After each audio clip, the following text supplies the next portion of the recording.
Guys, I'm so sorry. I'm so sorry. I have not posted on here in so long. I feel terrible, but I have been obviously super busy with training and getting these certs that, the military wanted me to get, and I've been studying so much. But I did want to hop on here and make another video and kind of just give you a little bit of insight about the end of training, taking these tests for cardiopulmonary, what that looks like, and then a little bit of insight on transitioning to the operational Air Force as a cardiopulmonary tech. So without further ado, I'll get right into it. I got stationed at Joint Base Andrews in Maryland. I'm currently living in Alexandria, Virginia, and I love it here. I seriously don't think that there was a better base for me. I was able to, get stationed somewhere that was close enough to home that I could go home whenever I wanted to, really. I'm about 2.5 hours from home, so it's really not that bad of a drive at all. And they can come visit me when they want to, but I'm also far enough where I have a little bit of independence as well, and I don't feel like, I have to go home or, there's nothing to do around here, because I live in the National Capital Region and there's so much to do. There's so much to see. There's so much hiking and fishing, and there's the beach not far, and, obviously Washington, D.C., and all the monuments and history. And it just, I couldn't have asked for a better first base. I think for me, it really was perfect. So I have nothing but good things to say. So I'll get right into it. Cardiopulmonary, the end of training. So for us, we got our cardiology and pulmonary rotation cut short because we went through with COVID. So one of the things that they did for us was they lengthened our respiratory rotation, because there was a lot of patients in the ICU that we were able to take care of and get a lot more hands-on experience with them. So they stretched our respiratory rotation so that we were able to stay at the civilian hospital for longer than, we necessarily were supposed to per our, guided training. So we were super excited about that because we loved being over at our civilian hospital. It was the best experience. We got so much hands-on training. I will never stop singing Keesler's praises for a Phase II site for cardiopulmonary. If you have the opportunity to pick to go to Keesler, trust me, you will not regret it. Don't pick your Phase II location off of where you want to go because you want that location. That's not what's important in Phase II. Phase II is for your training, and you want to get the most hands-on experience as possible. So Keesler is without a doubt, I'm biased, but from everything that I've heard, I've talked to a lot of people at this point in our career field, where they went, what their hands-on experience was like. Some people I know went to Eglin, they went to Fort Sam, they went to Nellis, they went to Travis. I cannot say enough, and I can't stress it enough, that Keesler has one of the best educational programs for Phase II for cardiopulmonary. They just do. Their Phase II site, like for their civilian counterpart, is at Gulfport Memorial, and they are so welcoming. They love when we come over and help them, and they have so many people that are willing to teach. So many brilliant RTs work over there, and so I would have never traded that experience for anything.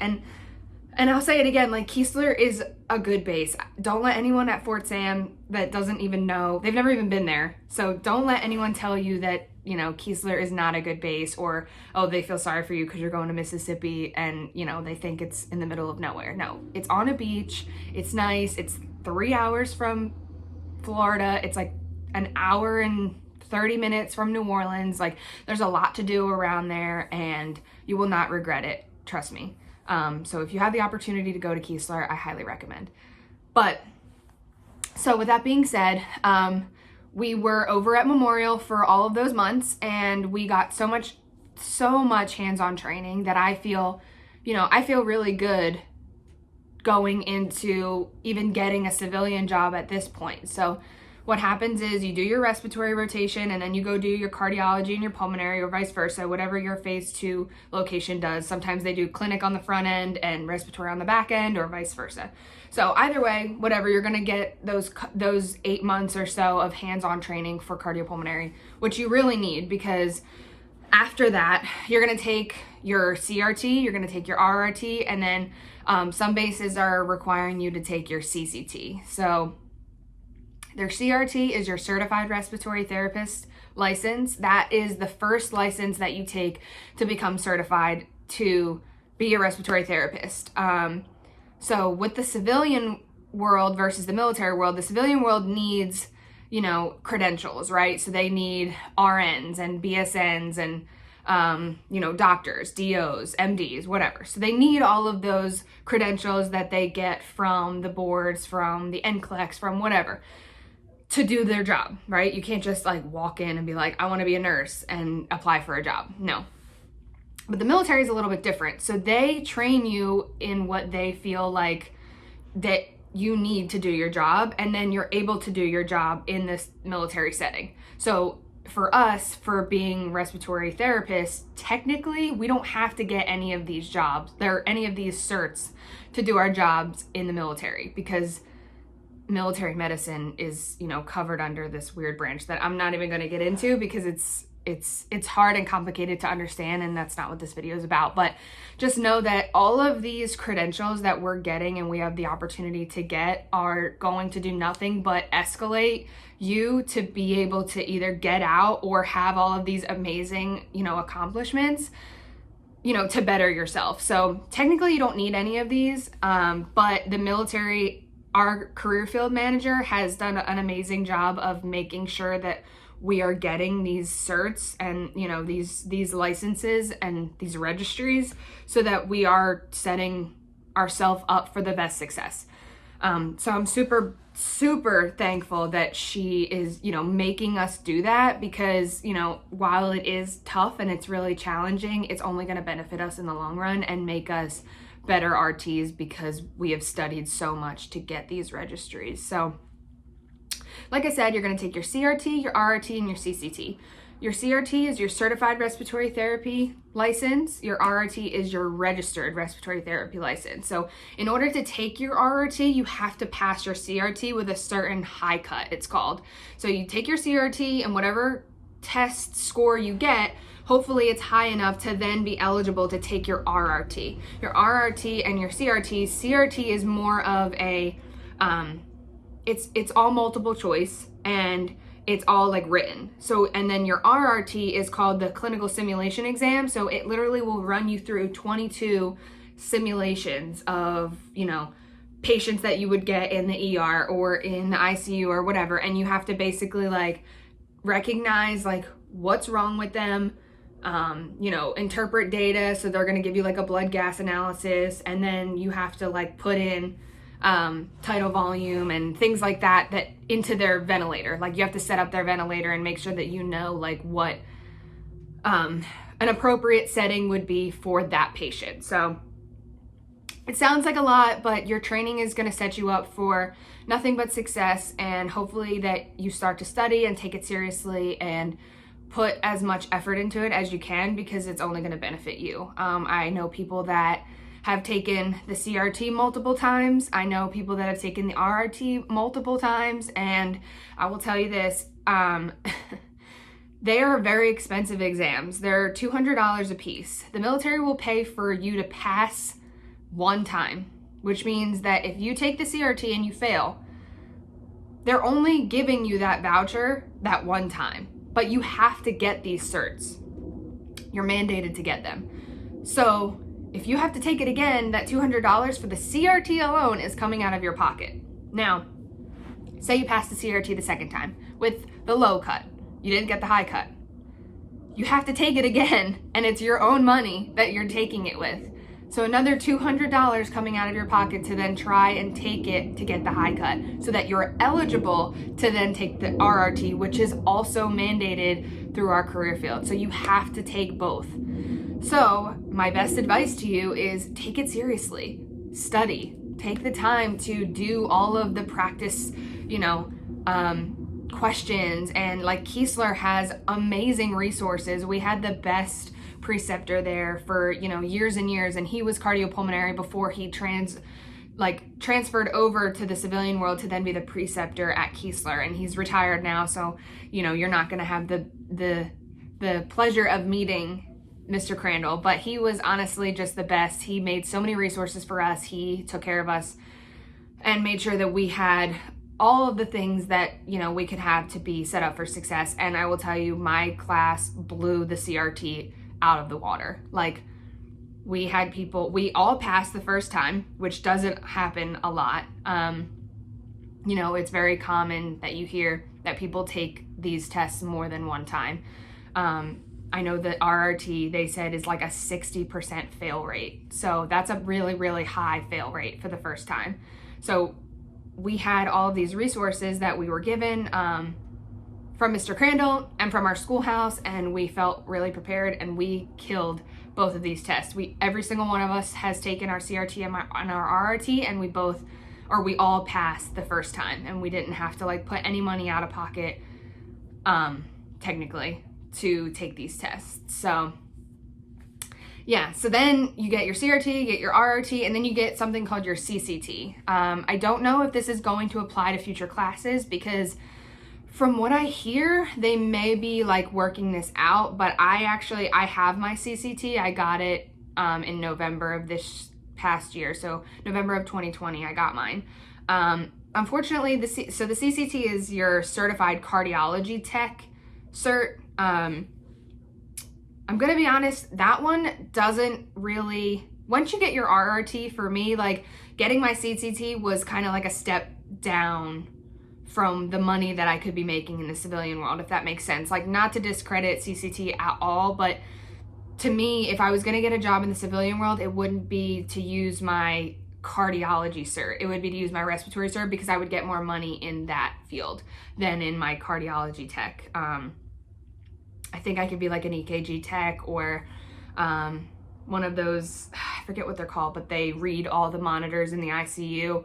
I think you can use that cert for that. But for me, I know that I would get a job in respiratory because it pays a lot more. So I got my CCT. It wasn't really hard. They gave me a book to study, and I took like 2-3 weeks to study for it. And I just, honestly, I'm going to be honest, I didn't really care too much about it. I mean, I hate to say that, but you know, it was just one of those things. It was a box to check, and I wasn't too overly excited about it. I was just excited that it was done and over with, and I could put it behind me. So right now I have my CRT, my RRT, and my CCT, which is great. I can't say enough, obviously, how thankful I am that the military provides me with so much opportunity to grow in my life, and you know, obviously are setting me up for if I want to stay in the military or if I want to get out. And that's a big thing that people always ask me, like, do you think that you're going to get out of the military? I mean, I always say, I don't know. I don't know what my plan is. You know, I'm 26 years old. I just joined the military, but you know, I'm not going to sit here and say that I won't re-enlist, because, you know, there's maybe a chance that I do. Because the military is great. It does provide you with a lot of amazing opportunities to travel and to advance in your career and to get an education. But I also think that there are things that, you know, the military does that I don't necessarily love. Like, you know, telling me where I have to live is a big one. Like, maybe I don't want to move. You know, maybe I love it here and I don't want to re-enlist and get another assignment. Or maybe they say, hey, Sam, like, do you want to go to Germany? And I'll be like, sure. And they're like, but you have to re-enlist. And I'm like, okay, fine. Like, I could see that happening where they, you know, offered me an overseas assignment, and you know, I would take it, definitely, because I'm dying to travel over there. I'm dying to get back over to Germany. I've traveled a lot in, you know, the past couple of years, and I got so, you know, I fell so in love with being able to travel and go to different places and see different cultures, and it just has been such an eye-opening experience for me.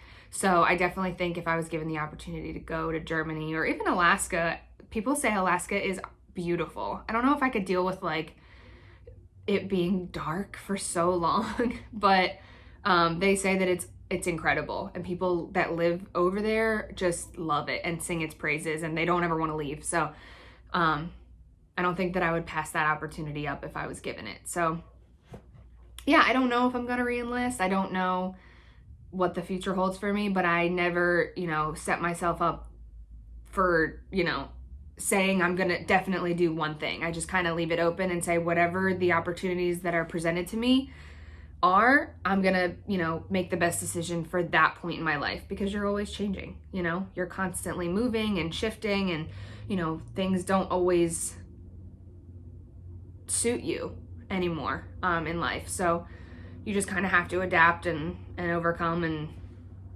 so whatever opportunities are presented with me or to me, then that's what I'll do. So, but yeah, so officially I am CRT, RRT, and CCT certified, and I am working on my upgrade training. So for those of you who don't know what upgrade training is a window after you graduate tech school. You're officially awarded your what's called a 3-level.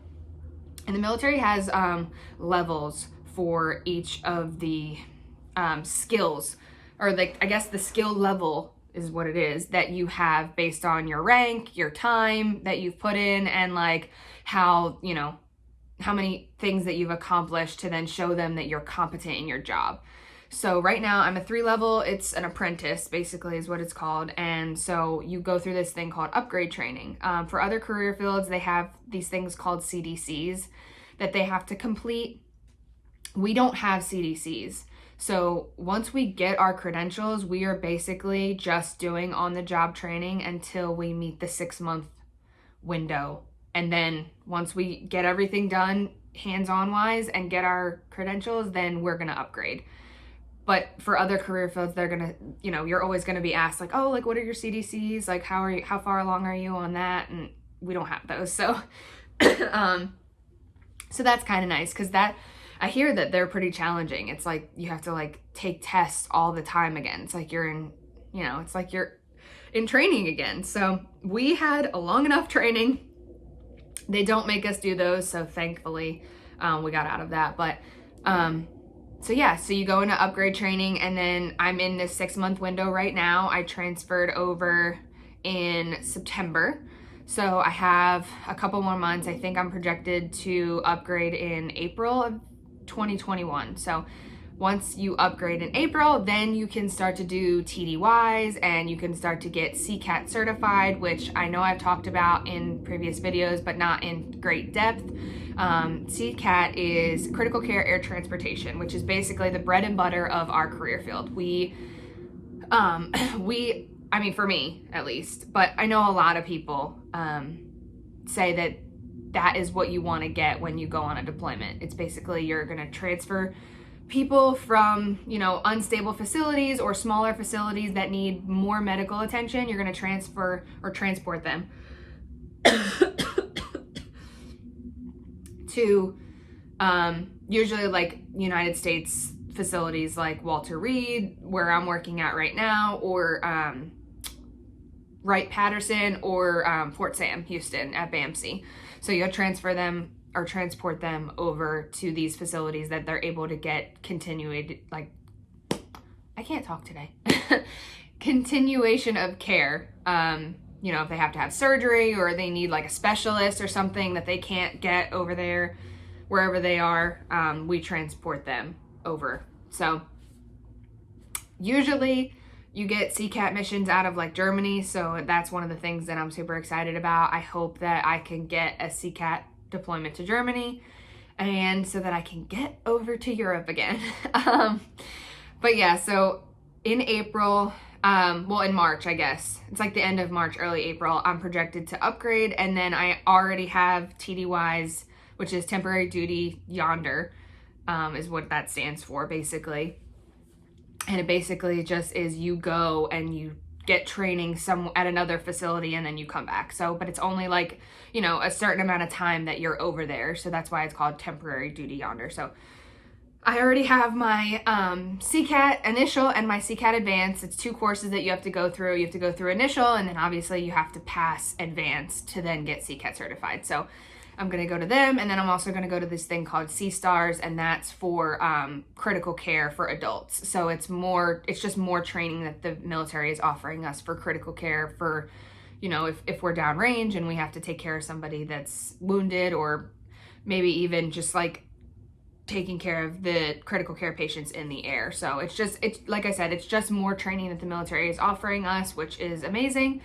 And then after you also complete upgrade training, then you can get a job moonlighting. So I think I'm going to do both of those things. Obviously, I want to get my CCATT certified, credential, and then I also want to get another job moonlighting so that I can get hands-on experience, because Andrews actually is mostly clinics. So for me, someone who likes trauma and ICU experience, hands-on patient care, Andrews is not the ideal workspace because it's all clinics. It's all PFTs, all AKGs, stress tests.